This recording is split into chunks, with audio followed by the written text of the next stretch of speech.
ఇది విజయ్ దేవరకొండ కింగ్డమ్ అని పోస్టర్ల మీద ఉంది, కానీ ఇది విజయ్ దేవరకొండ కింగ్డమ్ కాదు,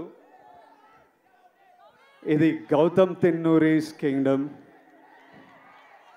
ఎందుకంటే స్క్రిప్ట్ ఐడియా పుట్టినప్పటి నుంచి, ఆయన పేపర్లో రాసినప్పటి నుంచి, నాకు చెప్పినప్పటి నుంచి, సెట్కి వెళ్ళి ప్రొడక్షన్ డిజైన్ చేయించి, కాస్ట్యూమ్లు చేయించి, రకరకాల కంట్రీస్లో చేసి, ఈరోజు వరకు ఆయన ఇంకా సినిమా పని మీదనే ఉన్నాడు.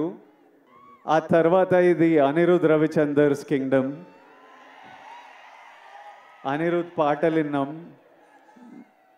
నేను ఆర్ఆర్తో చూడలేదు, కానీ నేను కాన్ఫిడెంట్గా చెప్తున్నా, అనిరుద్ పగలగొట్టినాడు. అసలు అంత నమ్మకం నాకు అనిరుద్ అంటే.